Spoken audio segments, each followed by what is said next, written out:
Hello there guys, Daniel Charles back here again for another edition of Let's Talk Chelsea. Hope you're doing well and keeping safe on this Wednesday. Got a lot to get through in today's news show. Once again, Chelsea returning to Cobham, or at least the Chelsea players not involved in the World Cup back at Cobham. Interesting to see and pictured who was there, who was not there. We'll get into that. Chelsea going in for another WONDERKID from Brazil, apparently beating out PSG and Barcelona for his signature in January. Christian Pulisic, his future at Stamford Bridge after that massive goal for the USA at the World Cup last night. And then just a little bit on some other transfer targets, and then Chelsea's kind of recruitment structure heading into that window in the new year. But before we get into any of that good stuff, I want to ask you guys, if you haven't already, please hit that subscribe button and a notification bell so you don't miss any of the uploads on the channel. If you're listening on the podcast feed, thank you so much for tuning in. Son of Chelsea is a part of the 90 Min podcast network. Let's start off with what happened at Cobham yesterday. Of course, Chelsea players not involved in the World Cup in Qatar started to return. Interesting to see those pictures. Again, as I said yesterday, bizarre, we're nearly in December and we've got pre-season training going on, but that's the way it is for the players to kind of get back up to speed for when we do return to Premier League action after Christmas. And Scott Trotter, my colleague at Football London, reporting yesterday kind of who was there, who was not there based on the pictures and some other information. Marc Cucurella, Trevor Chalobah, Pierre-Emerick Aubameyang, Jorginho, Lewis Hall and Breuer were all pictured in the session. Lewis Hall was preparing with the first team stars following his involvement against Man City and Newcastle, with Ben Chilwell's continued absence. And obviously there's a lot of interest in Chelsea's injury list before the international break and these players returning for the second half of the season. But it looks like those players are still not involved. None of Wesley Fofana, Reece James, Ruben Loftus-Cheek, Carney Chukwuemeka, Kepa Arrizabalaga or Chilwell featured in the images released by the club yesterday. A bit of positive news, Felix Johnston here, who's got his own YouTube channel, please go and follow it, it's really good stuff, reporting yesterday that Chelsea obviously returned to training and a majority of the under-21 squad were involved, including Amari Hutchinson and Charlie Webster, two talented players from the academy. He's also been told that Lewis Hall is now a fully fledged first teamer, so he has moved from the academy building to the first team. That sort of iconic thing of crossing the road at Cobham is very huge, and for years players from the academy struggled to cross the road into the first team building. We've had a few more in recent years and this is the latest, and really exciting because Lewis Hall was absolutely one of few positives in those remaining games before we headed into the international break with those amount of defeats and sort of the doom and gloom around Chelsea. He offered a fresh option. He played really well, I think, against Man City, should have scored the opener and that could have been a very different game. But we know Lewis Hall, like a lot of the Cobham graduates, they are versatile. So Lewis Hall, of course, has played as a left wing back, but we know he predominantly plays in central midfield. So just great for him, and I think he absolutely deserves it. But let's get into some transfer news now. Reports coming out of France yesterday and then backed up by Nazar Kinsella of the Evening Standard earlier today that Chelsea have beaten PSG and Barcelona to the signature of Brazilian WONDERKID Andrey Santos. Chelsea will sign the talented midfielder in January for 12 million. This is from Le 10 Sport, and I've got to be honest, didn't know the name of Andrey Santos. I don't think many of us did. If you did, fair play. And for those who knew his name and have been tracking him for a while, are excited about him. And I do want to reference this scout report from Breaking the Lines. Peter Pankowski, who I have interacted with before, I think is a really good guy. He's also featured on some Chelsea podcasts as well. He's a Chelsea fan. And this is a really good in-depth scout report to kind of give you the basics and kind of the information about Santos. Tells you about his history, tells you about the type of player he is. I'll just reference some of it here to give you kind of a brief profile of the player, but definitely go and read Peter's piece in full. And Breaking the Lines do a lot of good stuff like this. I think they are one of those sites that, particularly with unknown players that you kind of want to get a grasp of, I think they do some really, really good work there. So please go and check it out.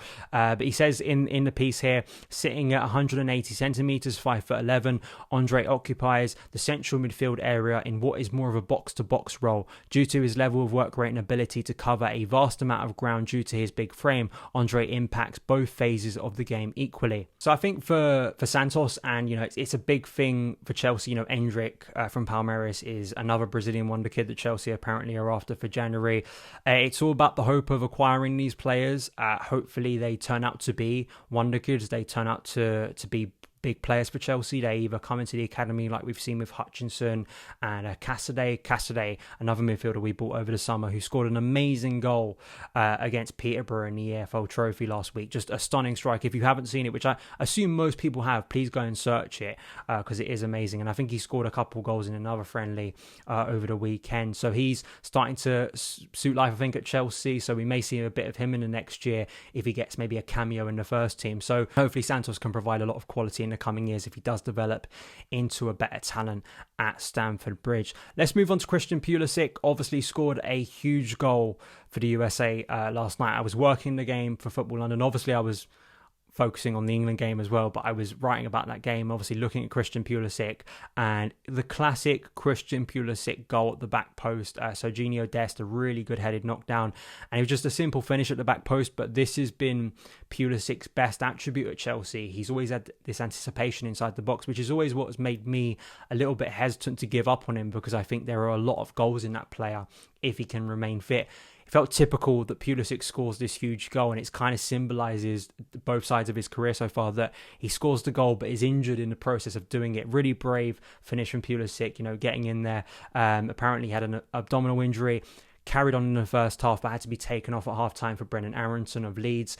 USA held out just about. It was a tense finish to that game. Iran, gave so much, I think, over the tournament.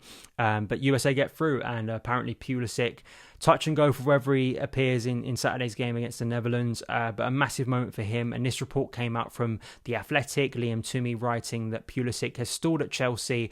They have 2 transfer windows to cash in. And apparently Pulisic has little desire to sign a contract extension at Chelsea as things stand. Apparently Pulisic's desire to leave has been driven overwhelmingly by the feeling that his career is stalled, a feeling felt most strongly during Tuchel's tenure. The familiarity between the two men from their previous experience at Borussia Dortmund proved more of an obstacle than an advantage at Chelsea. Tuchel could not be moved to re-evaluate his opinion of Pulisic from the teenager he most often deployed as an impact sub in Germany.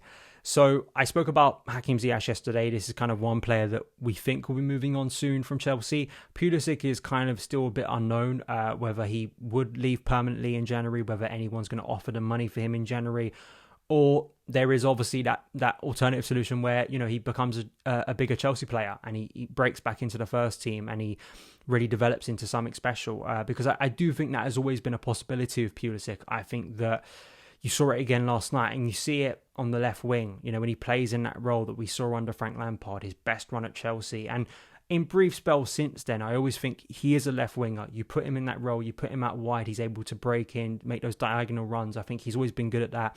And unfortunately at Chelsea, with the number of formations we played under Graham Potter and the rotation and all of that stuff, I think it's been difficult for players like Pulisic to really ground themselves in one position. Although we want flexibility and versatility, which I think is important in the modern game, I think you just have to accept it now, particularly with the number of games clubs like Chelsea have to play in a short space of time.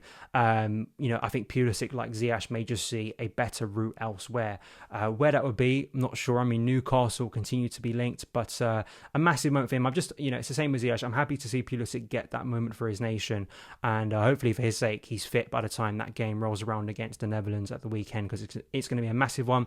And, the USA, despite some struggles in the group stage, have still got talented players. They've got a real nice, exciting, blend of youth in that squad, and maybe they could cause a shock at the weekend. We will see. And also Pulisic's future, let me know your thoughts on that at Stamford Bridge. Let's move on to another target here that people have been excited about at the World Cup, and that is Enzo Fernandez, midfielder from Benfica. Apparently Benfica will ask interested clubs to pay more than 80 million euros for his signature. Fernandez is only 21. He scored that brilliant goal for Argentina in their 2-0 win over Mexico. People have been excited about him. He's a name I've heard a lot on the Chelsea timeline in recent months regarding his appearances at Benfica. Was heavily involved in a really impressive Champions League group stage where they finished above PSG in that group. And Fernandez, I think, was only bought from River Plate over the summer. So he's not been at Benfica long, but he's already made a really big impression, and looks like someone who's going to be doing a lot in his career. Via FBref, the midfielder ranks in the 90th percentile for passes attempted, progressive passes, non-penalty XG, and shot creating actions. We've been speaking a lot about midfield targets. Jude Bellingham, Declan Rice. I think Enzo Fernandez is maybe another one that could come into the fray in 2023. I know a lot of people are excited about him. Let me know your thoughts on him and whether Chelsea should be pursuing him in the next year. I'm not sure whether he'd move mid-season, but maybe in the summer of 2023, a lot of clubs will be interested if he continues this kind of impressive trajectory since he's made the move to European football. The final thing to speak about is a tweet here from Ben Jacobs reporting that Chelsea feel their recruitment team is set for the January window now. Not all the hires will be in place for it though. Christopher Vival incoming as a technical director, and Paul Winstanley has started with immediate effect. Joe Shields and Lawrence Stewart will start later. Vival, I asked Adam Newson, chief Chelsea Football London writer, when we had our discussion over the weekend about sort of Vival, because it kind of gone a bit quiet, but again, reports have emerged and kind of stated it's a done deal. As Adam said, it looks like it's done. Chelsea have got Vival. He's going to be part of this recruitment team, but it does look like Todd Boehly is going to remain as sporting director for the time being. Apparently there is no rush to make a sporting director appointment. I'm a little bit like that on it because, you know, I think Chelsea have to get this window right. They really do. And it's such a difficult balancing act, I think, in January, because there's going to be that temptation with the way things have gone so far to spend again, but you've got to spend wisely and on the right players, and how the squad is going to be sort of constructed. You know, that's a big thing for Chelsea, and they are kind of a bit of a crossroads in the sense of, do we keep on being reactive? Do we keep on signing players based on opportunity? Or do we try and build players or try and buy players that, all right, may not be the finished articles right now, or may not be the ones that make everyone excited. We may not hear of some of these players, but, you know, the recruitment team, you know, what Chelsea want to be under Graham Potter in the coming years, we actually try and plan for that rather than just the instant of the next 3 or 4 weeks and the next 3 or 4 results, which obviously has been the big thing at Chelsea over the past 20 years. But at least it's coming together, and I think I keep on saying this, Chelsea, and they said and said their intention they were going to build this recruitment team. They have, so we have to see now and have to trust it and see how it plays out in the coming windows. You know, I don't think we can dismiss it just based off one window.